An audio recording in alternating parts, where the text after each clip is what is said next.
बिस्मिल्लाहिर्रहमानिर्रहीम। अस्सलाम वालेकुम। अल्लाह ताला आप सबके लिए हमारे लिए आसानियाँ पैदा करे, आमीन। आज की रेसिपी बहुत ही स्पेशल, बहुत मज़ेदार, बहुत इजी बनाना, बहुत ही आसान आलू के शामी कबाब। आप घर में इनको इजीली बना सकते हैं। बच्चों के फेवरेट, बड़ों के फेवरेट, गेस्ट अगर आ जाए तो आप फटाफट इनको 15 से 20 मिनट के अंदर रेडी कर सकते हैं। और बहुत मज़े की वीडियो है, आपने वीडियो को लास्ट तक देखना है। और अगर मेरे चैनल पे न्यू है तो प्लीज़ मेरे चैनल को सब्सक्राइब कर लें, बेल आइकन प्रेस कर दें ऑल नोटिफिकेशंस पे। तो हमने लिए हैं हाफ़ के जी आलू, जिनको मैंने बॉईल कर लिया था और इनको बहुत नरम नहीं, तकरीबन मैंने इनको 90% बॉईल किया था। और अब इनको हम मैश कर लेते हैं। आप चाहे तो इनको ग्रेट भी कर सकते हैं। अच्छे से मैश कर लेते हैं ताकि इसमें से कोई भी मोटा आलू नहीं रह जाए। तमाम आलू हम मैश कर लेंगे। अब इसमें हम डालेंगे प्याज, जो कि मैंने बारीक चॉप किया था, और फिर दबा के मैंने इसमें से पानी निकाल लिया था, क्योंकि पानी अगर हो तो इसकी बाइंडिंग जो है वो सही नहीं होगी। बारीक सब्ज़ मिर्च मैंने काट ली थी और टमाटर भी बारीक काट लिए थे। धनिया जो है उसको भी मैंने बारीक बारीक काट लिया था। अब इसमें मैं डाल दूँगी 2 टेबल स्पून के नज़दीक ड्राई रोस्टेड बेसन। और अब इसमें हम डालेंगे कुछ स्पाइसेस, जिसमें मैंने लिया है हाफ़ टेबल स्पून नमक। आप टेस्ट के मुताबिक कम या ज़्यादा भी कर सकते हैं। 1 टेबल स्पून इसमें पिसा हुआ धनिया डाल देंगे। हाफ़ टेबल स्पून इसमें पिसी कुटी हुई लाल मिर्च डाल देंगे।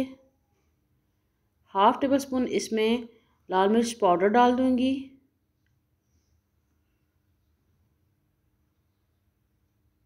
1/4 टेबल स्पून इसमें मैंने ज़ीरा पाउडर डाल दिया है। हाफ़ टेबल स्पून इसमें गरम मसाला डाल दिया। हाफ़ टेबल स्पून इसमें मैंने अदरक का पाउडर डाल दिया है। हाफ़ टेबल स्पून ही इसमें लहसुन का पाउडर डाल देंगे। अगर आपके पास पाउडर फॉर्म में नहीं है तो आप इसको लहसुन और अदरक को ग्राइंड कर सकते हैं, पीस के भी डाल सकते हैं। और हाफ़ टेबल स्पून इसमें चाट मसाला डाल दिया है। बहुत मज़ेदार, बहुत स्पाइसी से ये कबाब बनेंगे। एक अंडा भी इसमें हम डाल देंगे। अब इसको हम हाथों से अच्छे से मिक्स कर लेते हैं। अच्छा से मिक्स कर लेंगे ताकि तमाम चीज़ें जो है अच्छे से मिक्स हो जाएं। अब हाथों को हम ऑयल लगाएंगे और इसके कबाब बना लेंगे राउंड शेप में। अब अपनी चॉइस के मुताबिक छोटे या ज़्यादा बड़े, जिस तरह भी चाहें आप इनके कबाब बना लें। इस तरह से बहुत अच्छी लुक आती है इनकी, बाइंडिंग बहुत अच्छी होती है इनकी बेसन से। अंडा भी डाला है उसकी वजह से भी। तो इस तरह से हमने तमाम कबाब जो हैं वो रेडी कर लिए हैं। ये देखें, ये पता ही नहीं चल रहा है ये आलू के कबाब हैं या गोश्त के कबाब हैं। तो अब इन कबाब के ऊपर हम लगाएंगे ब्रेड क्रम्स।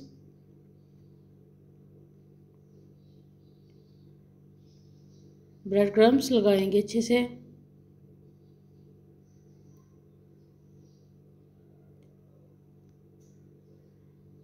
गरम ऑयल में इनको हम फ्राई कर लेंगे, लेकिन फ्लेम हम मीडियम रखेंगे। बहुत तेज़ गरम ऑयल नहीं होना चाहिए। मीडियम फ्लेम पे हम इनको दोनों साइडों से फ्राई कर लेंगे। बहुत मज़ेदार ये आलू के कबाब बनेंगे। आपके गेस्ट आ जाएं तो आप फटाफट आलू बॉईल करें और इनको बना के 10 मिनट के उनके सामने पेश कर दें। और जब आप इनको पेश करेंगे तो पता भी नहीं चलेगा ये गोश्त के कबाब हैं या फिर आलू के कबाब हैं। और टेस्ट भी इनका बहुत ही मज़े का होगा। ये देखिए माशाल्लाह से हमारे आलू के कबाब कितने अच्छे बने हैं। तो इनको हम डिश आउट कर लेते हैं।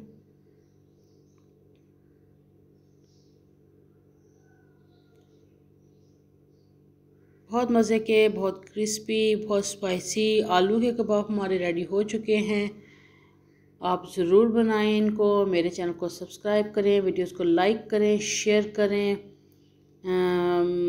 अपने कमेंट्स दें। इंशाल्लाह नई रेसिपी, नई वीडियो, बहुत मज़ेदार वीडियो के साथ फिर मिलते हैं। अल्लाह हाफिज़।